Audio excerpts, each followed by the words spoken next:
Good afternoon, Bears fans. I hear the news is not good, so I'm glad you're here, and I hope you're glad you're here. You're all old-time radio fans and music lovers of all ages. We welcome you to our annual program of holiday music, and this year we bring you that classic story, Miracle on 34th Street.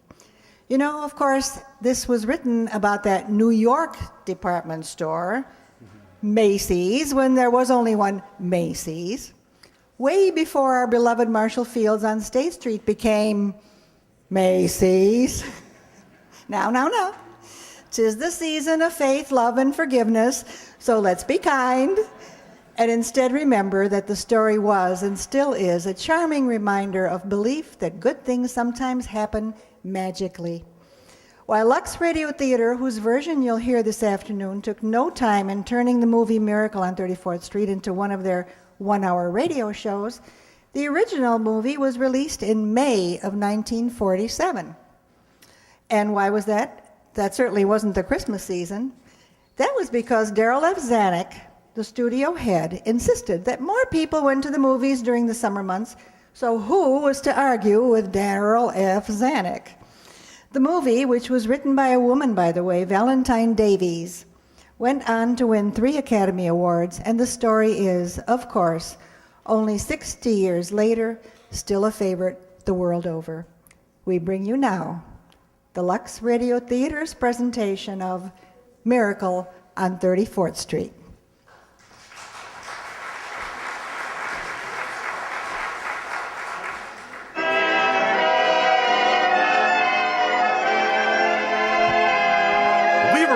Company, the makers of Lux Flakes, brings you the Lux Radio Theater, starring Maureen O'Hara as Doris Walker, John Payne as Fred Gailey, Edmund Gwenn as Kris Kringle, and Natalie Wood as Susan Walker, in Miracle on 34th Street. Ladies and gentlemen, your producer, Mr. William Keeley. Greetings from Hollywood, ladies and gentlemen.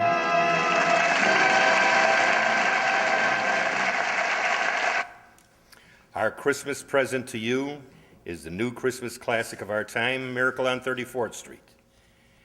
It's wrapped in a gay covering of laughter, tied with a bright ribbon of good humor, and decorated with the 4 sparkling stars of the 20th Century Fox picture: Maureen O'Hara, John Payne, Edmund Gwenn, and Natalie Wood as Susan. This is a wonderful story for the whole family. And perhaps some families may be gathered right now around the Christmas tree as they listen. Others will be putting up this happy sign of the season in a few days with lights and ornaments and the shining snow that can be made with Lux Flakes. Right now, it's curtain time for the play that proves that there is a Santa Claus. Miracle on 34th Street, starring, again, Maureen O'Hara as Doris, John Payne as Fred, Natalie Wood as Susan, and Edwin Gwenn in his Academy Award-winning performance as Kris Kringle.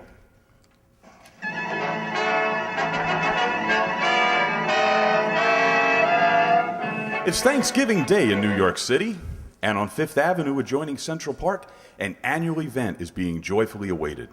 The spectacular parade presented by Macy's department store to herald in the Christmas season.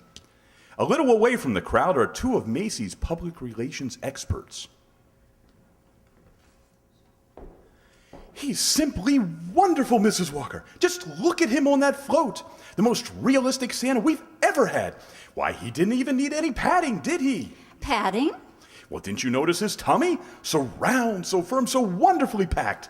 Well, now that everything's under control, where on earth did you find him? I don't know. I just turned around and there he was. And to think that the man whose place he took was intoxicated. With a breath that would knock over a reindeer. Oh, what if Mr. Macy had seen him? What if Mr. Gimble had seen him? Competition between our stores is tough enough as it is. Well, the parade's starting. Let's stand at the curb. Not I, Mr. Shellhammer. I'm going home and relax. Anyway, I can see it from there. I live just around the corner. Oh, so you do.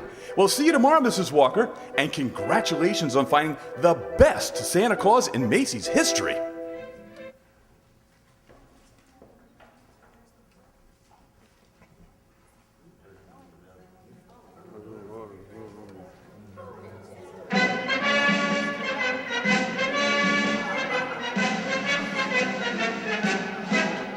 Certainly is a wonderful parade, Susan. Just look at that clown. Gosh, what a giant. Giant, Mr. Gailey? There are no such things as giants. Well, not now maybe, but in olden days they used... Really, Mr. Gailey? And you, a lawyer? Well, what about the giant that Jack killed? You know, Jack and the Beanstalk? Everybody knows that's a fairy tale, and I agree with my mother. Fairy tales are silly. Oh. Bzzz. Come in. Good afternoon. I'm Susan's mother. My maid said that Hello, you... Mother. I'm watching the parade. Mr. Gailey invited me. Oh, hello, darling. Susie's told me quite a lot about you, Mrs. Walker. Well, she's told me quite a lot about you, too. The man in the front apartment. Oh, this is all part of a plot, Mrs. Walker. I'm very fond of Susie, but I also wanted to meet you. At least you're frank.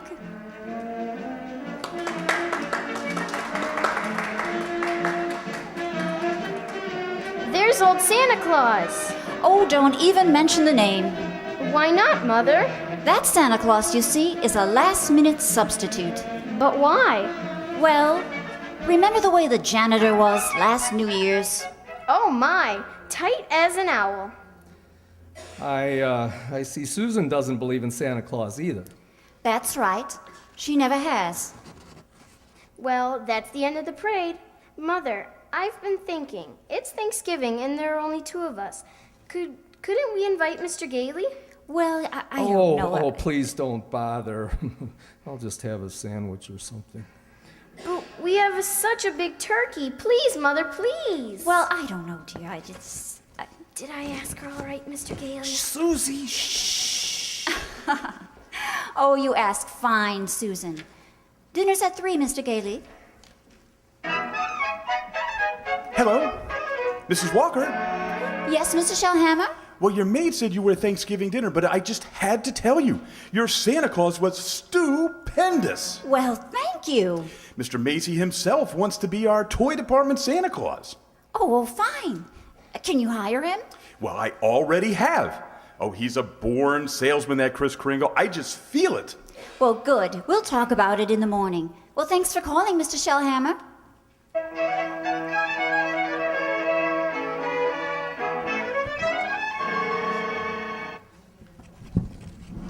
Here he is, Mr. Shellhammer. Here's Santa Claus. Good morning. Now, before you go to the toy department, here's a list of toys that we have to push. Oh? You know, things we're overstocked on. Now, you'll find that a great many children will be undecided as to what they want for Christmas. Now, when that happens, you immediately suggest one of these items. You understand? I certainly do. Fine.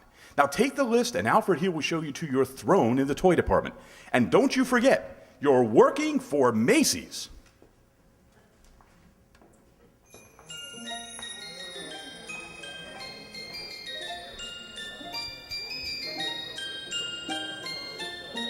Are you really Santa Claus? Why, of course I am. What do you want for Christmas, little boy? I want a fire engine with a real hose that squirts real wet water, and I won't do it in the house. I'll only do it in the backyard. I promise. And I promise you'll get your fire engine. You see, Mama? I told you he'd get me one. That's fine. That's just dandy. You wait here, Mortimer. Mama wants to thank Santa Claus, too. Yes, madam? Say, what's the matter with you? Now, what's the trouble? I told you before, didn't I? The kid wants a fire engine, but there ain't one to be found anywhere in town. Macy's ain't got any. Gimbel's ain't got any. Nobody's got any. My feet are killing me, and you say, okay, he gets the fire engine. Yeah, but you can get those fire engines at Schoenfield's on Lexington Avenue. Only $4.50. Wonderful bargain. Schoenfeld's? Uh-huh. Hey, I don't get it. Oh, I followed the toy market very closely. Macy's sending people to other stores? Mm-hmm. Are you kidding? Well, the one important thing is to make the children happy, isn't it? Whether Macy's or somebody else sells the toy, doesn't matter. Don't you feel that way? Who, me? Yeah. Oh, well, yeah, sure. Only I didn't know Macy's did. I don't get it. I just don't get it. Who's next, please? Right this way to see Santa Claus. All right, little girl, you're next. Well, of course, little girl. You want some roller skates. Well, you shall have them too. Oh, Mama, he's gonna bring me roller skates. Yes, and he has some fine skates here at Macy's, haven't you, Santa Claus? Oh, they're good skates, all right, but not quite good enough. But I left some really wonderful roller skates at Gimbel's. I am sure Gimbel's has just what this good little girl wants. Mr. Shellhammer! Mr. Shellhammer! Gimbals? Gimbals? That's just what he did say. Gimbals? Excuse me, sir. The sales lady said I should speak to you. Gimbals? I just wanted to congratulate you and Macy's on this wonderful new stunt you're pulling.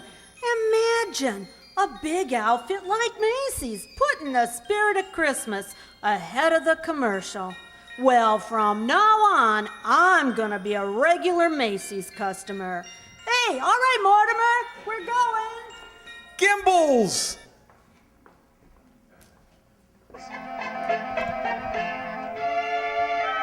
There's the toy department over there, Mr. Gailey.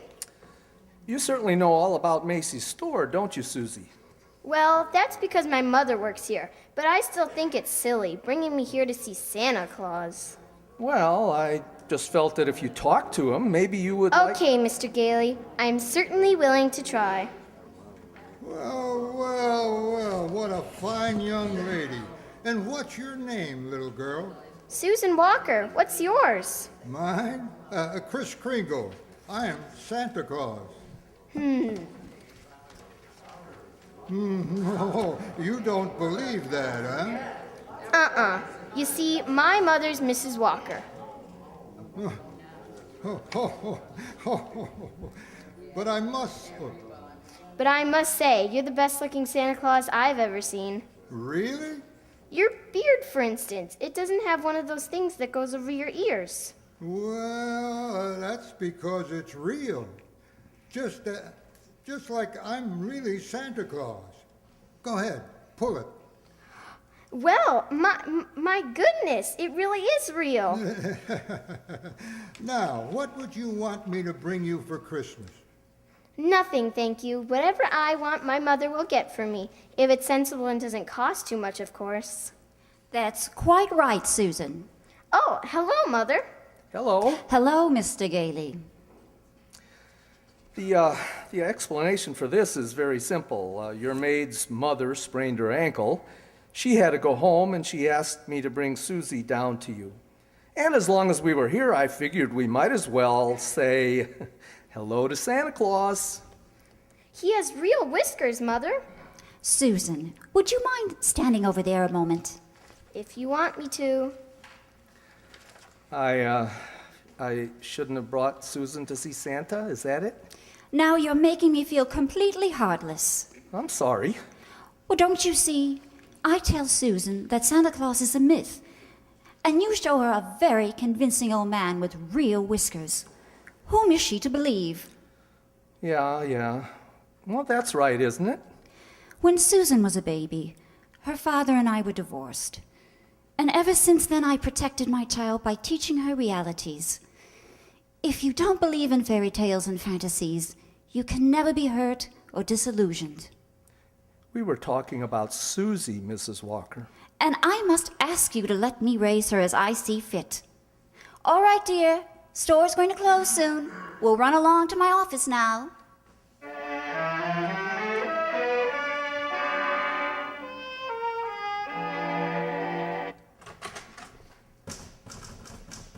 Alfred said you wanted to see me, Mrs. Walker.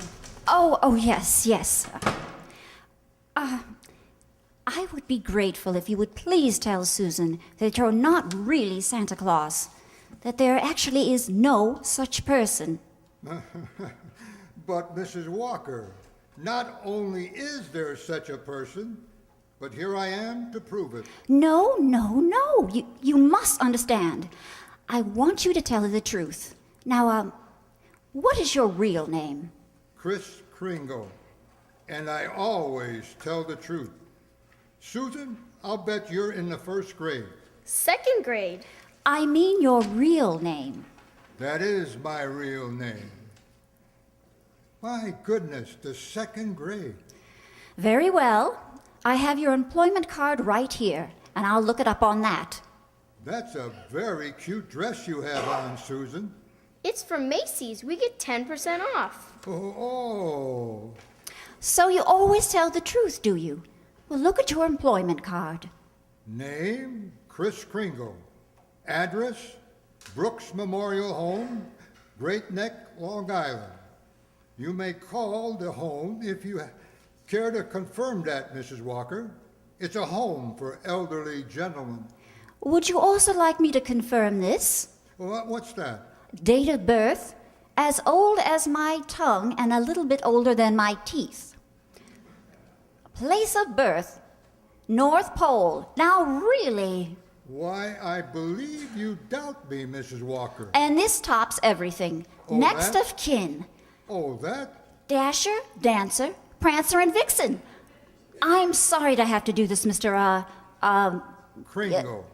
Well, but the Santa Claus that we had 2 years ago is back in town, and I feel that we owe it to him to give him this chance. What have I done? Something wrong? No. It's just that we feel that it's. Oh, excuse me. Hello? This is Mr. Shellhammer, Mrs. Walker. Drop whatever you're doing. Mr. Macy wants to see us immediately. Oh, well, I'll be right up. Well, I'm afraid I'll have to be very abrupt with you. I have to see Mr. Macy. Now, you'll be paid for a full week, Mr. Kringle, and I'll send it to your address on that card. Oh, come right on in, Ms. Walker. Mr. Shellhammer. Oh, thank you, Mr. Macy. Now, about this new policy you two initiated. Macy's Santa Claus sending customers to Gimbel's. I can explain everything, Mr. Macy. You don't have to explain a thing. Just look at my desk. 42 telegrams and over 500 phone calls. Grateful parents expressing undying gratitude to Macy's department store. What? You don't say. From now on, not only will our Santa Claus continue in this manner, but every salesperson in the entire store will do the same. You mean that if we haven't got what the customer asked for, then we're to send him where he can get it. No high pressuring, no forcing a customer to take something he doesn't really want. Oh, I think that's wonderful, Mr. Macy. We'll be known as the helpful store, the friendly store, the store that places public service ahead of profits. And consequently, we'll make more profits than ever. As for you, Mrs. Walker, Mr. Shellhammer, you'll find a more practical expression of my gratitude in your Christmas envelopes. Oh, thank you, sir. Thank you. And tell that wonderful Santa Claus I won't forget him either. Matter of fact, I'll tell him myself in the morning. Yes, indeed, Mr. Macy. Good night. Good night. Good night, Mr. Macy. And thank you again, sir.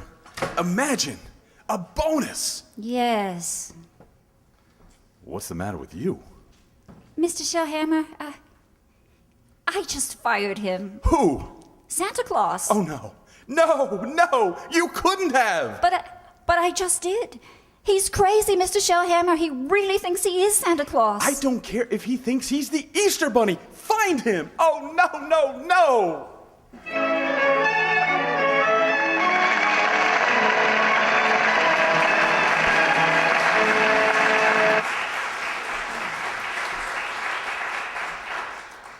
In a moment, we'll continue with Miracle on 34th Street. Say, Libby, I understand you were at that wonderful party RKO gave last month for the company of Tycoon after they finished the picture. Yes, indeed. And I met so many interesting people. Lorraine Day introduced me to John Wayne, who co-starred with her in that picture. He was telling me what marvelous Technicolor shots they got on location in the Sierras.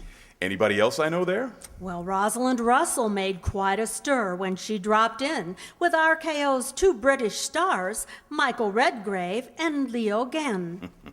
And Rosalind looking as usual like one of the 10 best-dressed women in America? Well, like the best-dressed belle of 1865 this time, because the three of them came right from the set of Morning Becomes Electra. Rosalind was still wearing her hoop skirts and poke bonnet. Which she has a very exacting role in that picture. In more ways than one. Her stockings took more punishment than any other part of her costume, because the soundstage for the mansion set has real sod on it that was watered several times a day. Rosalind changed her shoes and stockings constantly because of the dampness, so her maid had 5 or 6 pairs to LUX every night. You did say LUX. Well, naturally. Stars as well as the Hollywood studios know how important Lux Flakes are in making stockings last longer. We do know that's true from those famous strain tests made by an impartial laboratory. When they washed stockings with a strong soap or rubbed them with cake soap, pop went runs in a surprisingly short time. But the very same kind of stockings, washed with Lux Flakes, lasted twice as long. That was true of nylon, silk, rayon, and cotton alike. That's a good tip for girls who get some of those new smoky tone nylons for Christmas.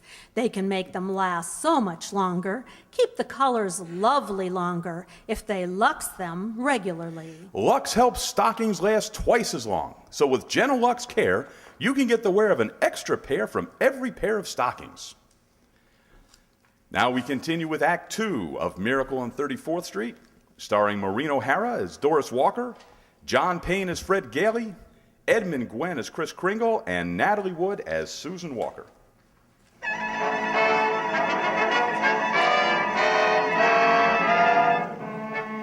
It was a frantic few hours that Doris spent last night rushing out to the Brooks Memorial Home in Long Island and assuring Chris Kringle that Macy's wanted him back as Santa Claus. So Chris is again presiding over the crowded toy department, while in her office, Doris and Mr. Shellhammer. Don't you understand, Mr. Shellhammer? That old man with the nice white whiskers insists that he is Santa Claus. Why, he's out of his mind. What if he should have a fit or something? Oh, no, I've got to tell Mr. Macy. But maybe he's only a little crazy.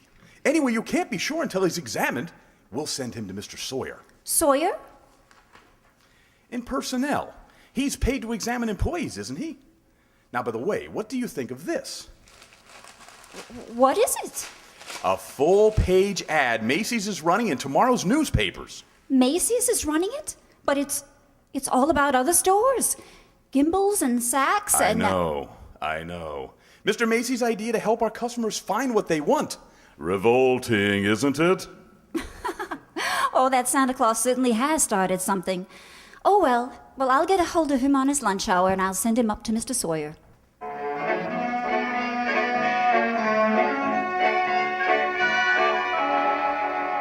So I changed my clothes, Mr. Sawyer, and came right up. Oh, then that's your own beard, huh? Oh, yeah.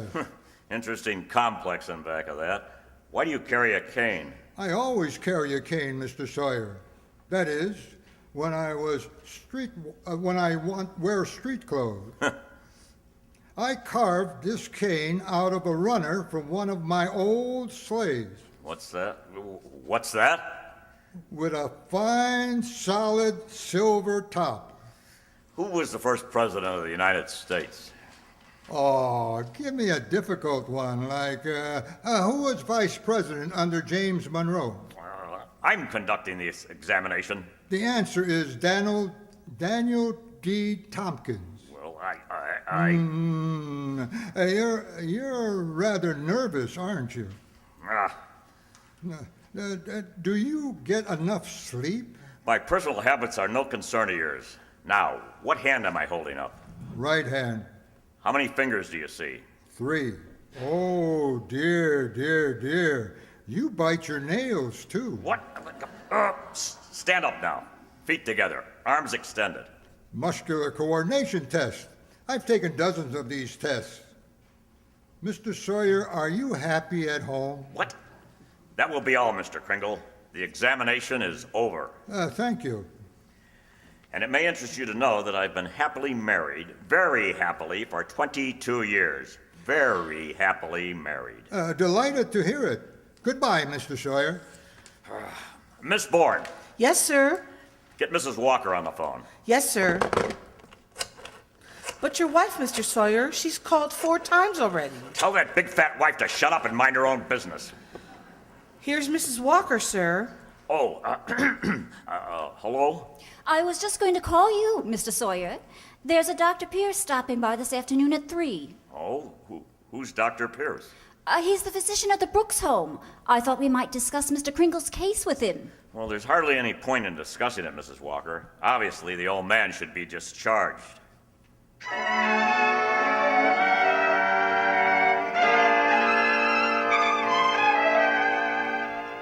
And so, Dr. Pierce, Kringle should be dismissed immediately and sent to a mental institution.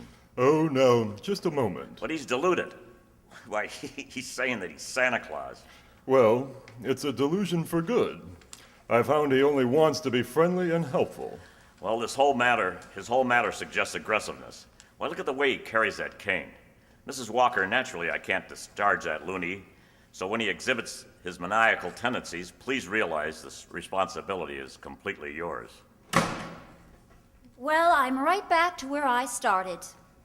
Mrs. Walker, I assure you, Kris Kringle has no maniacal tendencies. But if there's the slightest possibility of his causing any trouble, I just... What trouble? Well, all that needs to happen is that a policeman asks him his name, Kris Kringle, and clang clang, and Macy Santa Claus lines up in the psychopathic ward. Well, you can prevent that very simply. There must be someone here at the store who can rent him a room. Then they could both come to work together. I'd just as soon he avoided that long train ride to Long Island anyway. You mean, sort of take custody of him? Do you think Mr. Kringle would agree to that? I'm sure he'll agree. Well, in that case, now let's see. Who do I know who could rent him a room?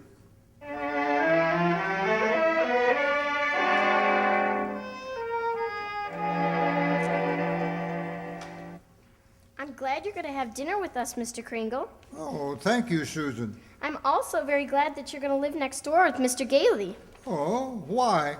Because you're nice to talk to. Oh, what a fine young man that Mr. Gailey is, eh? Just think, allowing me to share his apartment, a mere stranger. Confidentially, he did it because Mother hinted to him. Well, anyway, I'm very grateful. Shall I tell you what I did in school today? But by all means, any games? Yes, and a very silly game, too. They played zoo, and each child was supposed to be an animal. Oh, Susie, they were just pretending. But that's what makes the game so silly. Well, of course. In order to play games, you need imagination. Oh, that's when you see things, but they're not really there. Yes.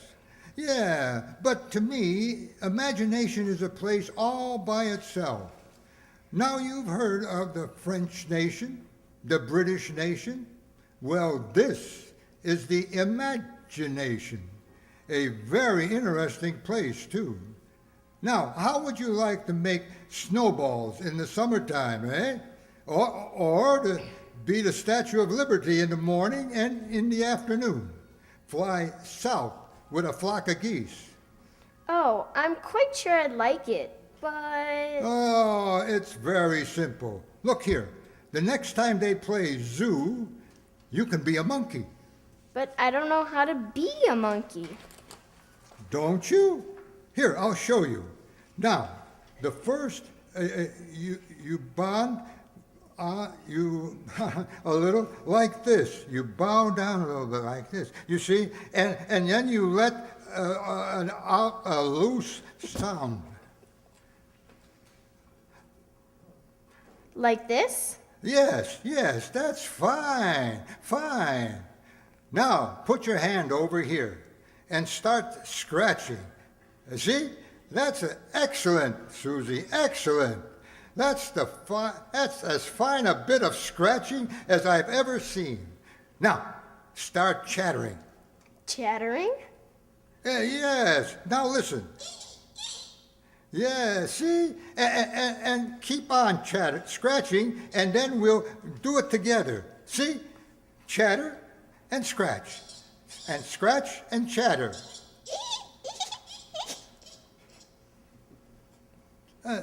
That's fine, Susan, fine. You're doing beautifully. Oh. Susan, are you still awake? Yes. I'm just coming in to say goodnight. Susan, now Christmas, there must be something you like for Christmas. Well, I've certainly thought about something, Mr. Kringle. Oh, you have? Well, what is it, eh? Tell me. It's right here on the night table. Oh? See? I tore this page out of a magazine. It's a picture of a house. Oh, that's what you want, eh? A dollhouse. Colonial architecture? Oh, no, not a doll's house. A real house. A real house?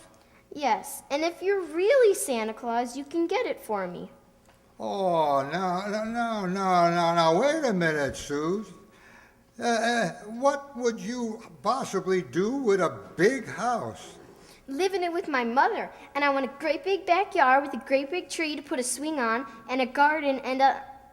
Oh, well, why even discuss it? Susie, could I keep this picture just in case? I guess so. Thank you. Well, Mr. Gailey's waiting for me. Good night, monkey. Good night, Mr. Kringle.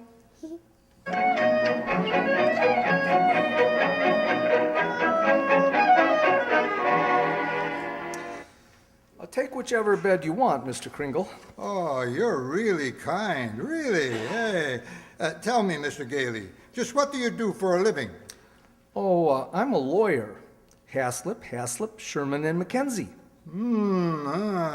And you like living here in the city?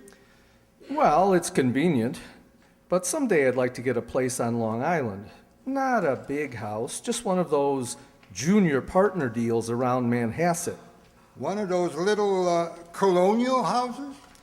Yeah, a little colonial house would be swell. You're quite fond of Mrs. Walker, aren't you? A lot of good it does me. She lives in a cast iron shell that's just a little difficult to penetrate. Oh, you must try harder, Mr. Gailey. Mrs. Walker and that child are a couple of lost souls, and it's up to us to help them. Oh, well, I guess Shall I turn out the light? Oh, no. I'm not going to be cheated out of this. You know, all my life I've wondered about it, and now I'm going to find out. Does Santa Claus sleep with his whiskers inside or outside the covers? Oh, outside, of course. Outside by all means. The cold makes them grow. Oh, thank you.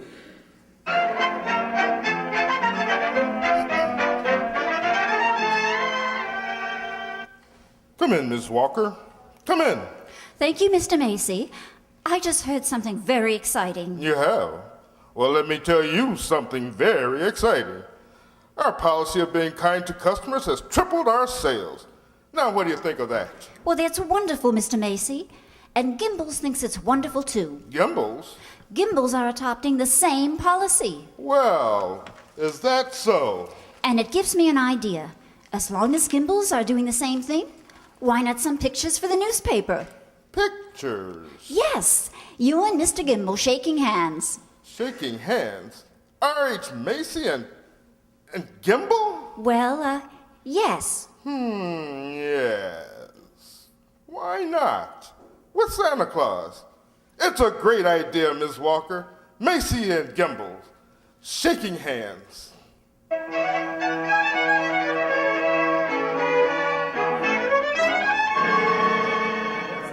Yeah, that's it. Hold it right there. Just one more picture. Just one more. That's enough pictures, gentlemen. Thank you very much. Well, Mr. Gimble? Come on, R.H. Now we go over to my store and get some real good pictures. Just a minute.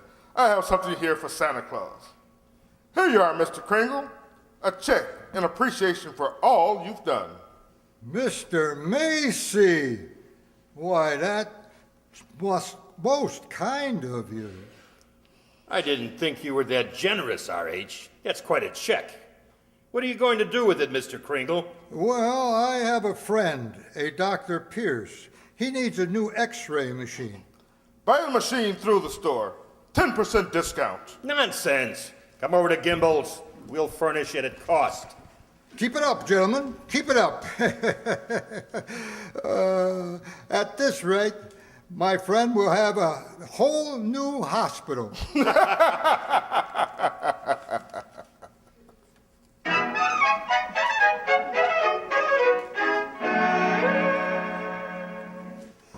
How'd the pictures turn out, Mr. Kringle?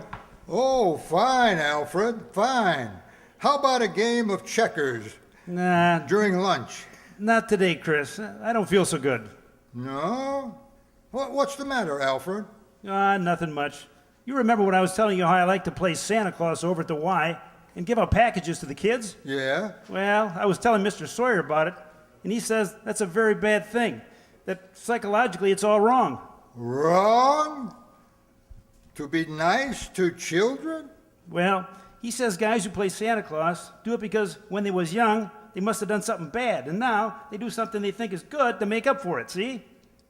It's what's called a guilt complex. Alfred, what else has he found wrong with you? Nothing much. Just that I hate my father. I didn't know it, but he says I do. Excuse me? Hey, ain't you going to lunch? Later. Right now, I have an appointment with Mr. Sawyer.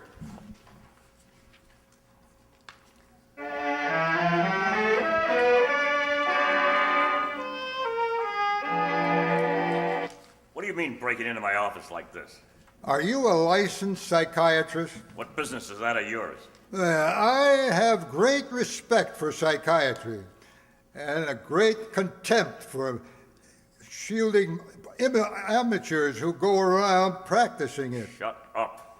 You ought to be coarse-ripped, taking a boy like Alfred and filling him with complexes and phobias. I think I'm better equipped to judge that than you. Just because Alfred wants to be kind to children, you tell him he has a guilt complex. Having the same delusion you couldn't possibly understand. And don't you wave that cane at me. Either you stop analyzing Alfred or I'll go straight to Mr. Macy and tell him what a contemptible fraud you are. Get out of here. Get out of here before I have you thrown out. There's only one way to handle a man like you. Whack. Well, maybe this will knock some sense into you. Ow, ow, ow, oh, my head, oh, ow. Oh, good day, Mr. Sawyer. Miss Bourne, get me the police. Get me Mrs. Walker. Get me the psychopathic ward at Bellevue Hospital.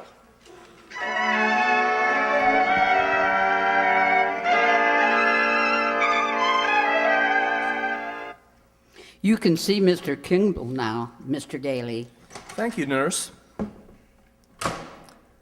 Hello, Chris. Hello, Fred. Chris, I've been speaking to the doctors. They said they've given you some tests. Yeah, same old test.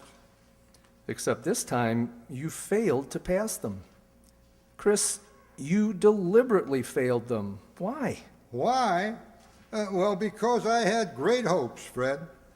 I had a feeling Mrs. Walker was beginning to believe in me. And now I discover she was only humoring me all the time. But this wasn't Doris's idea at all. Mr. Sawyer had you sent up here before she even knew about it. But why? Why didn't she come to me and explain things? Because she didn't want to hurt you. It's not just Mrs. Walker, Fred. Now take Mr. Sawyer. He's contemptible, dishonest, deceitful. Yet he's out there and I'm here. Well, if that's normal, I don't want it. But you can't just think of yourself, Chris. What happens to you matters to a lot of other people. People like me, who believe in what you stand for, and people like, like Susie, who are beginning to, Chris, you're letting us all down. Oh, maybe you're right, Fred. Of course you're right. I ought to be ashamed of myself. Let's get out of here. Now, wait a minute. You flunked your mental examination, but good. Oh, yeah. So I did. Well, you're a lawyer. You fix it. Hey, look, I can't just fix something like that. I really can't. I won't let you down, and you won't let me down. Chris, now take it easy, will you? Look, there'll have to be a hearing. If you're going to be committed, it has to go before a judge. Well, if I can do anything at all, it'll have to be in that courtroom. Now sit tight, Chris. I'll get an idea. I have to get an idea.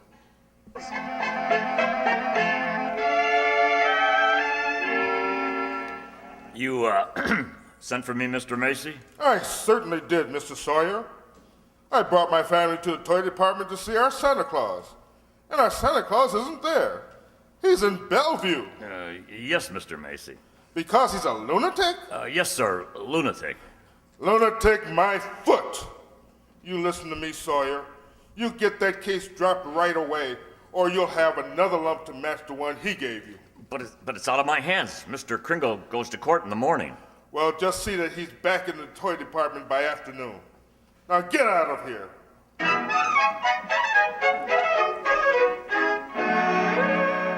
Oh, Mr. Gailey. Yes? I've been looking all over for you. I'm Mr. Sawyer. Oh, so you're Sawyer. Yes, I was just speaking to the court clerk, and he said you represent Mr. Kringle. Well, I represent Mr. Macy. Oh, then I'll see you in court. Well, that's what I wanted to speak to you about. Now, Mr. Macy would like to drop the whole case right now. You see, he's most anxious to avoid any publicity. No publicity, huh?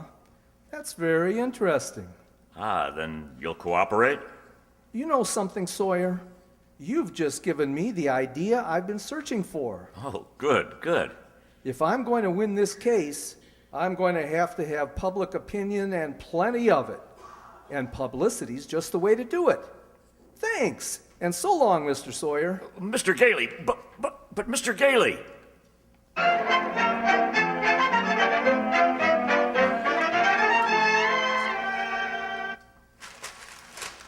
Look at these newspapers, Chris. Huh? Here, Evening Dispatch. Doctors doubt sanity of Santa who launched Goodwill campaign. Oh, my. Oh, Daily Bulletin.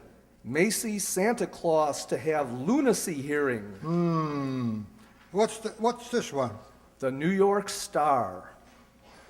Is Kris Kringle crazy? Court case coming. Kitties cry calumny. You've driven the United Nations clear back to page 5. Well, get a good night's sleep, Chris. We go before Judge Harper at 10 tomorrow morning.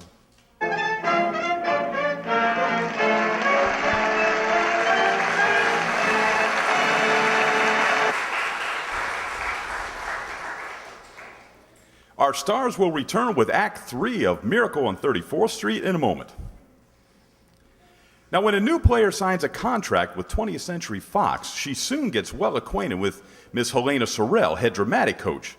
Helena, do you like to watch your pupils perform in a picture? Oh, of course, John, because I take a personal interest in them.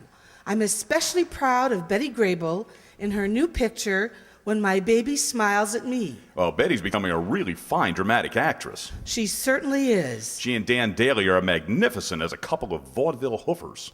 Betty's costumes in When My Baby Smiles at Me gave me a thrill, and I was amazed how many things the wardrobe department washed with LUX flakes. It reminded me of my theatrical days when I was on the road and lived in a couple of trunks. A box of Lux Flakes in each? That's absolutely true, John. I was never without it in my hotel or at the theater. Well, then you've probably discovered that the new tiny diamonds of Lux are more wonderful than ever. They're so much faster and richer. Do more for you, too. They remove soil, which other types of suds can't. Leave things cleaner, fresher. And LUX Flakes keep colors lovely. You're right there. That's why it's foolish to risk wrong washing methods that may bleach colors. Actual tests show that with gentle Lux Flakes care, colors stay lovely up to 3 times as long. That's a good tip for girls who get nice blouses and sweaters for Christmas. Right you are. And thank you for coming tonight, Helena Sorrell.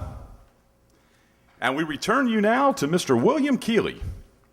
And the curtain rises on the third act of Miracle on 34th Street, starring Maureen O'Hara as Doris, John Payne as Fred, Natalie Wood as Susan, and Edmund Gwen as Chris.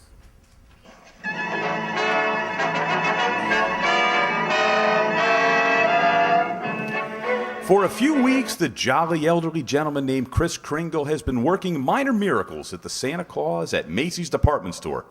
But now his sanity has been seriously questioned. And in a crowded courtroom, Judge Harper listens patiently as the assistant district attorney summons Kris to the witness stand.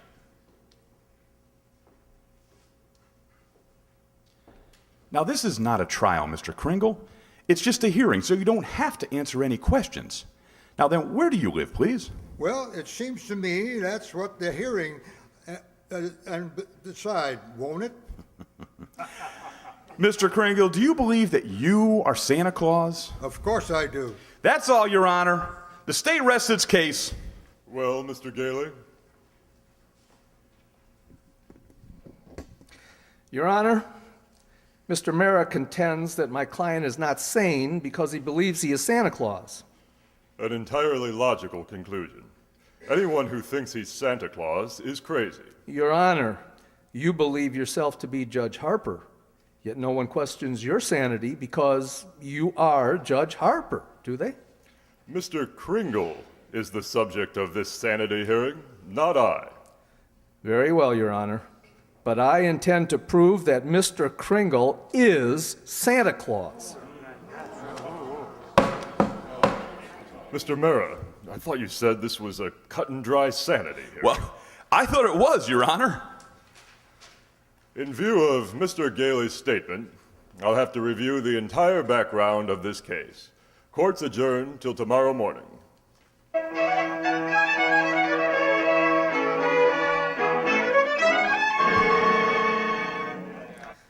Hello, Doris.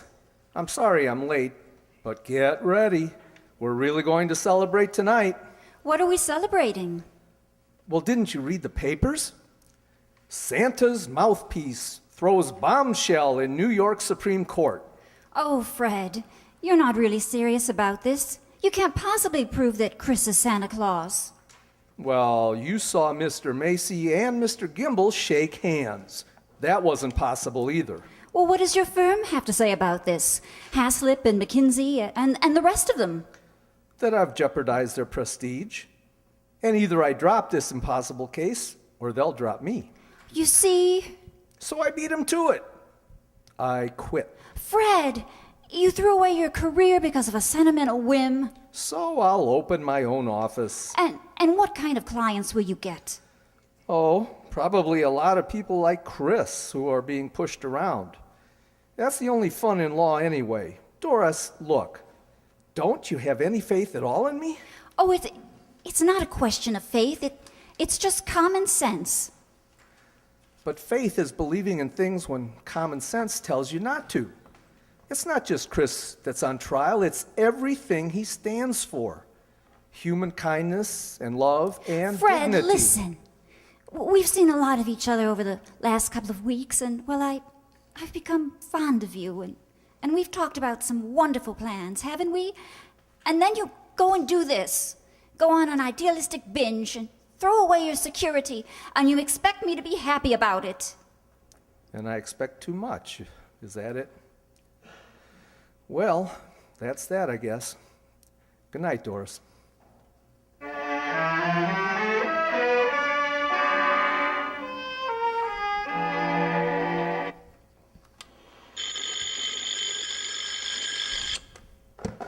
Hello. Yes, this is Mr. Mara. Well, can't it wait till tomorrow meeting? Who's been subpoenaed? Well, how do you think I feel about it? I'll see you tomorrow. Who was that, dear? R.H. Macy's been subpoenaed. Oh, my. Ah, those reporters, they make me look like a sadistic monster. There's nothing better than to drown pussycats and tear wings off of butterflies. Quiet, dear. Tommy's still awake. Oh, yeah.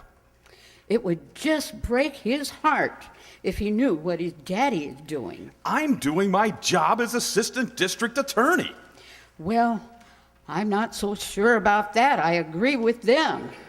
Mr. Kringle looks like a very nice old man, and I don't see why you have to keep persecuting him. I'm not persecuting him. I'm prosecuting him. I like the old man too, but there's nothing I can do about it. You know something, Thomas? Sometimes I wished I'd married a butcher or a plumber. Well, if I lose this case, it's very possible you'll get your wish. R.H. Macy. I wonder what he's going to pull tomorrow.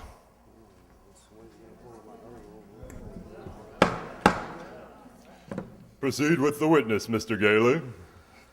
Now then, Mr. Macy, if you recognize the defendant, please tell us who he is.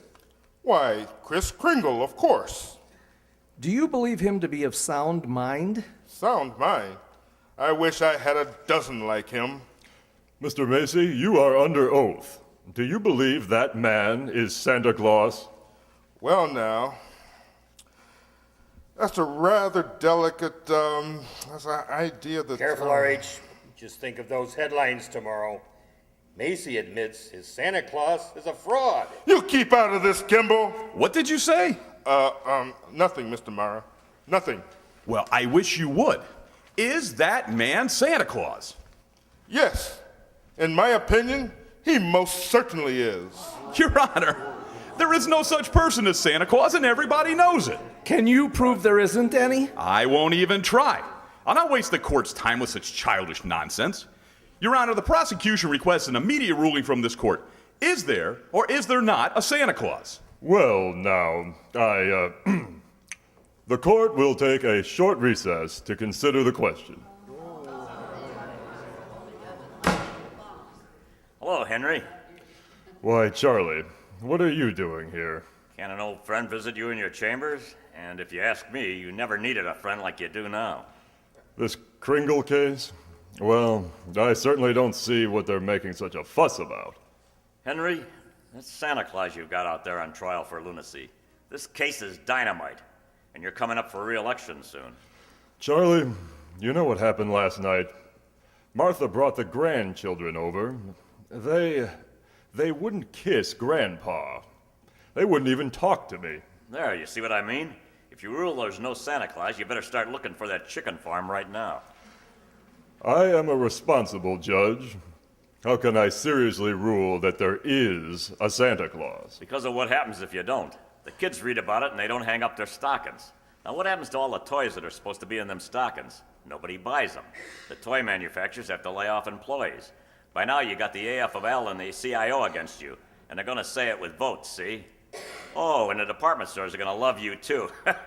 Yes, sir, Henry. And what about the Salvation Army? They've got a Santa Claus on every street corner, and they take in a lot of money to help the poor. But go ahead, Henry.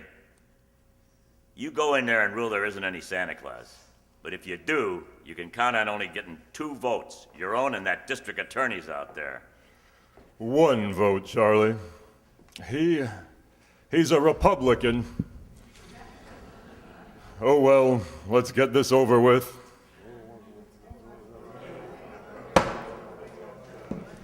The question of Santa Claus seems to be largely a matter of opinion. The tradition of American justice demands a broad and unprejudiced view of such a controversial matter. But, Your Honor! This court, therefore, intends to keep its mind open. We shall ask for evidence on either side. But the burden of proof clearly rests with my opponent. Can he produce any evidence to support his views? If Your Honor please, I can. Will Thomas Mara please take the stand? Oh, me? No, Thomas Mara Jr. I believe he and his mother are both in court today. Hi, Papa. Hi. Tommy, do you believe in Santa Claus? I sure do. Gosh, he gave me a brand new sled last year.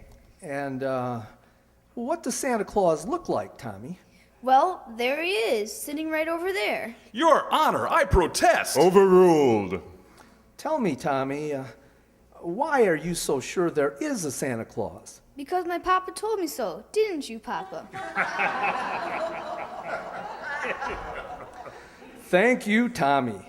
And you can go back to your mother now. See you later, Papa. Yeah, you certainly will.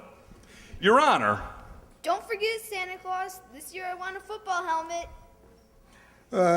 Don't worry, Tommy. You'll get it. Mr. Kringle, if you don't mind. I'm sorry, sir. Your Honor, the state of New York concedes the existence of a Santa Claus. But, in so conceding, we demand that Mr. Gailey stop presenting personal opinion as evidence. I insist he submit authoritative proof that Mr. Kringle here is the one and only Santa Claus. Well, Mr. Gailey, are you prepared to show that Mr. Kringle is Santa Claus on the basis of unprejudiced authority? Well, sir, no, not now. I need a little time. Why not now? Tomorrow, Your Honor? Very well. Court's adjourned till tomorrow morning.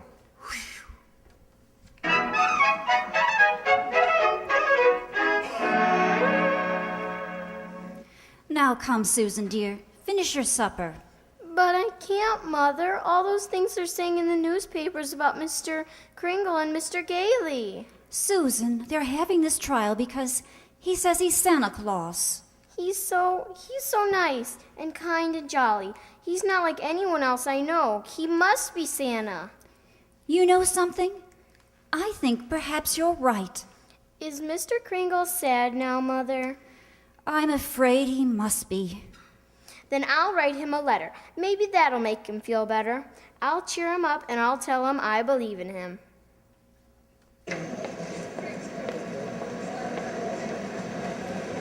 Oh, postman! Postman! Yeah, lady. Would you mind taking this letter? Oh, sure, lady. We're going straight down to the post office right now. Okay, Louie, take it away. Well, what do you know, Louie? Another letter for Santa Claus. Hey, here's a new one. Instead of the North Pole, this kid's got the address to Chris Kringle, New York County Courthouse. Well, the kid's right. Oh yeah, sure. They got him on trial down there. He claims he's Santa Claus, and the DA claims he's nuts. Hey, Frankie, I got an idea. Yeah? How many Santa Claus letters we got down there in the dead letter office? Oh, who knows? Maybe 50,000. Bags and bags all over the joint. You mean, Well, Frankie, why not? Wouldn't it be nice to get rid of them all? Wouldn't it? Oh, boy. Hey, look, Louie, soon as we get to the post office, we go to see the supervisor. You know something? I bet we both get promoted.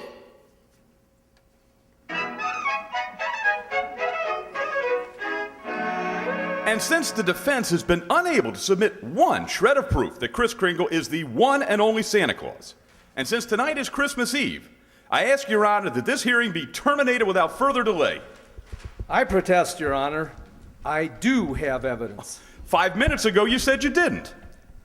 During Mr. Mara's oration, the bailiff handed my client the evidence I refer to. What evidence? This letter, Your Honor. Yes, Mr. Kringle? It's from Susan Walker. She believes this letter means more to me than, anything else in the world. That letter, Your Honor, was delivered by the United States Post Office, an official agency of the federal government. The Post Office Department is one of the largest business concerns in the world. Last year, it did a gross volume of over $1 billion. And this year... Your Honor, I'm sure we are all gratified that the post office is getting along so well. But what bearing has it on the sanity of that man? My point is that the Post Office Department is the model of efficiency. Furthermore,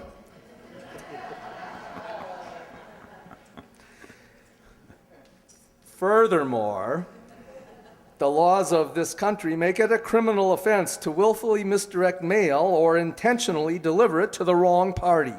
The state of New York is second to none in its admiration of the Post Office Department. We're very happy to concede Mr. Gailey's claims. For the record, Mr. Mara? For the record.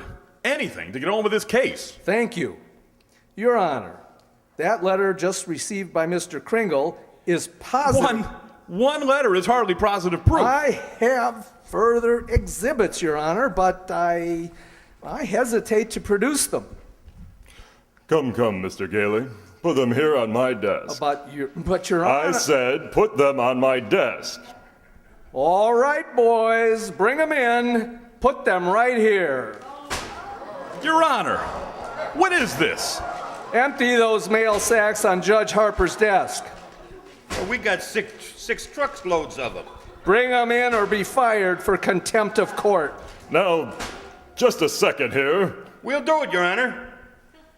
Through rain, through sleet, through snow, through courtrooms, anything, we deliver. Mr. Gailey. Your Honor, every one of those letters in every one of those mail sacks is addressed to Santa Claus. The post office delivered them. Therefore, the Post Office Department recognizes Kris Kringle to be the one and only Santa Claus. Since the United States government declares this man to be Santa Claus, this court will not dispute it. Case dismissed.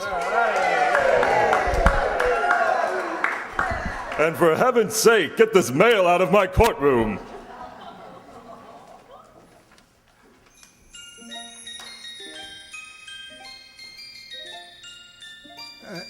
And as soon as I got out of the court, I came straight to Macy's to see you, Doris. Oh, Chris, I'm so glad you won. Well, we're having a big Christmas party at the Brooks home tomorrow morning. I'd like so much to see you and Susie there. We'll be there, Chris. And couldn't you come home now and have dinner with us? Now? Tonight? Me? My goodness. Doris, it's Christmas Eve. Got no party? Alfred, look. Look who came all the way out here to the home just for our Christmas party. Chris, it's Mr. Macy. Oh, Mr. Gimbo, too. Oh, excuse me, Alfred. Mrs. Walker and Susie have to leave now, and I want to see them before they go.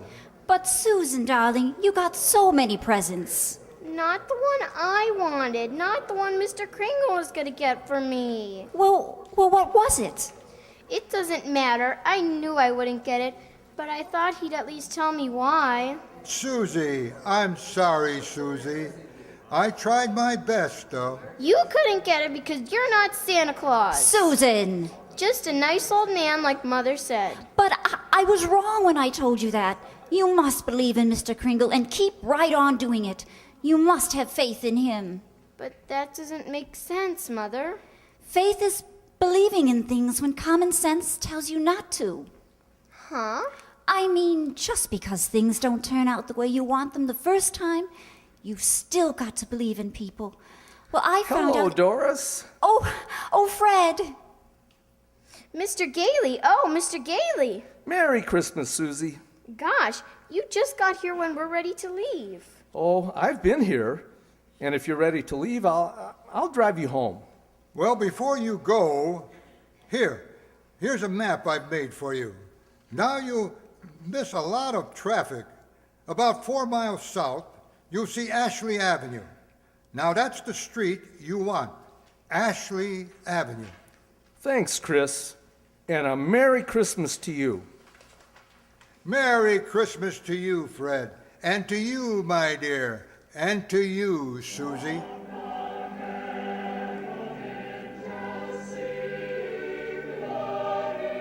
I believe, Mr. Kringle. I do. It's silly, I suppose, but I believe.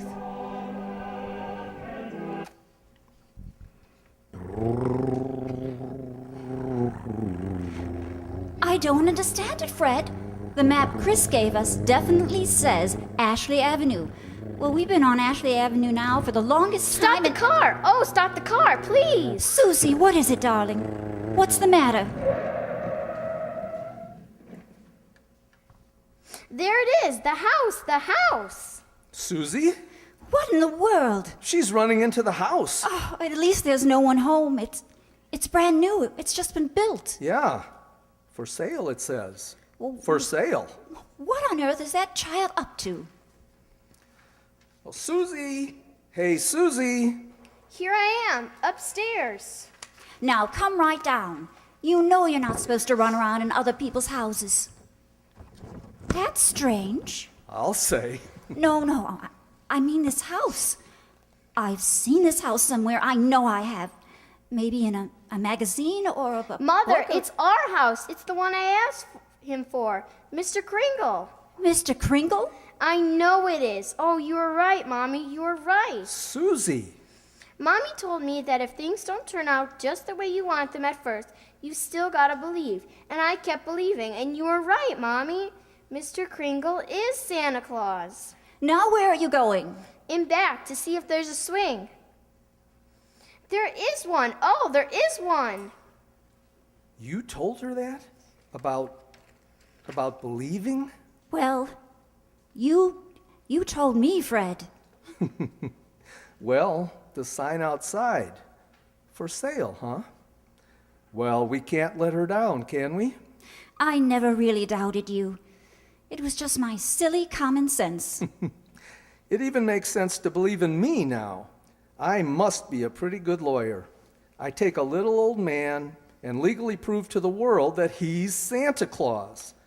Now, you know that couldn't be... Fred! What's the matter? There, in the corner by the fireplace. Oh, no. No! It can't be. It couldn't. A cane. Chris's cane. Why, there couldn't be two canes like that anywhere in the world. Silver handle and all. Hey, you know something?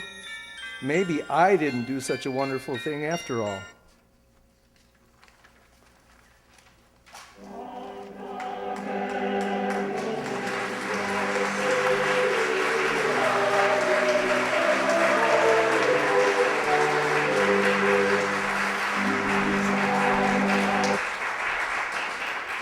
Well, ladies and gentlemen, that's our end-of-year gift to you, our faithful audience.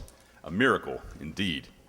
You know, there truly is a Santa Claus, and he comes in all forms. But the most important thing of all is that we have to believe. And just as little Susan, as well as her mother, learned to believe, it's the best gift of all to know that this season is one of being good to one another and letting others know we care. Now, our show this afternoon was presented, of course, by LUX Flakes.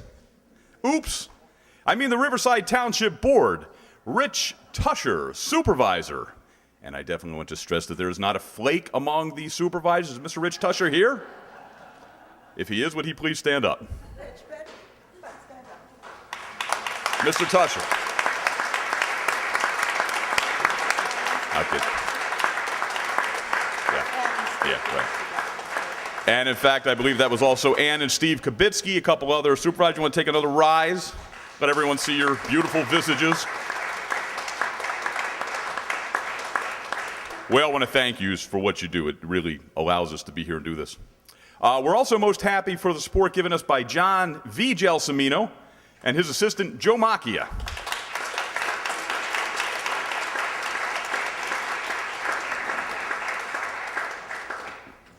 And as far as speaking roles, today we now introduce the Riverside Township radio players. In the title roles of Fred, Doris, Little Susan, and Chris Kringle, we have Jay Summerfield.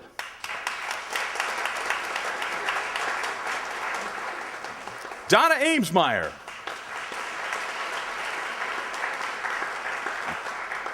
Brooke Criticos. And of course, John Shefke as Scrooge. No, that was last year. Sorry about that. Kringle, of course, he was playing today. And others, some taking on dual roles as Messrs. Keeley and Gimbel, and Frankie the Mailman, was Rob Krasnewski.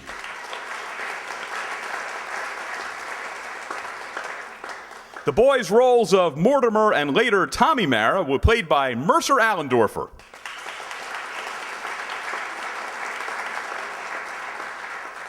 And wouldn't you know it, the little girl wanting a pair of roller skates was Mercer's real little sister, Merritt Allendorfer.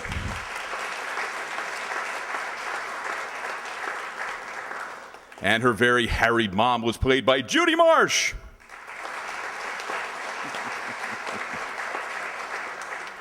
And our bigger-than-life Mr. Macy was our bigger-than-life Andre Dixon.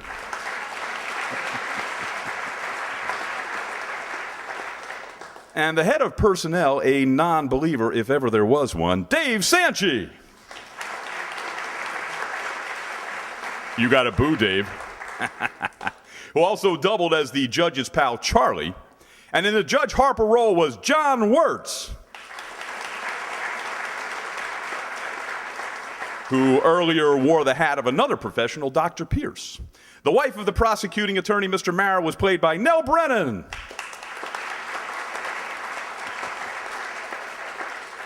Who was also the nurse, and the role of Mrs. Bourne. The secretary was taken by Sue Gadzinski.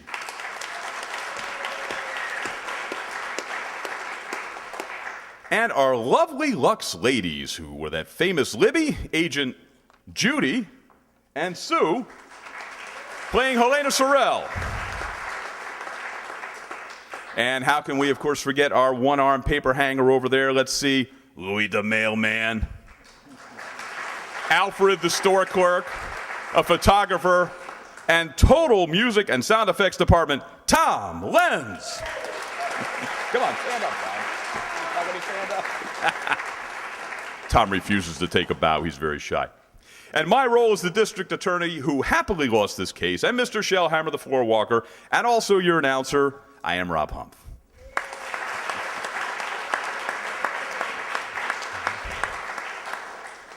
And, of course, we would be remiss if we did not mention that since we suddenly and sadly lost our much-admired director, Dr. John P. Gelsomino, last season, the directorship of the Riverside Township Radio Players has been passed on most capably to one of our own members who's been with us since the inception for 11 years now, Ellie Babka.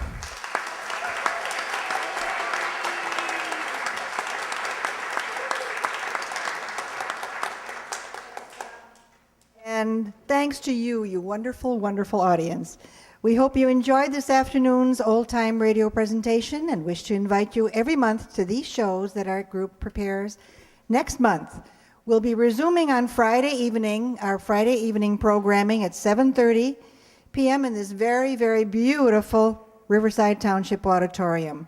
We'll bring you 2 half-hour old-timers. Now, who has more fun than a blonde, especially a wide-eyed blonde named Marie Wilson in My Friend Irma? Our second show will be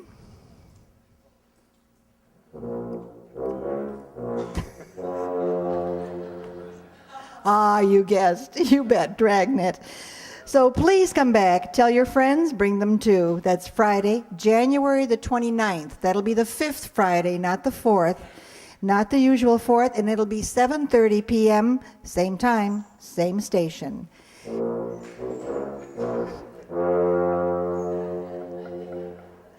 And now, can we borrow you next month again? And now that we've finished our portion of this Christmas gala, we'll be coming down to join you as the audience And we're very pleased to introduce the very first appearance of the Riverside Township Community Band and its director, Mr. Angelo Ivanelli.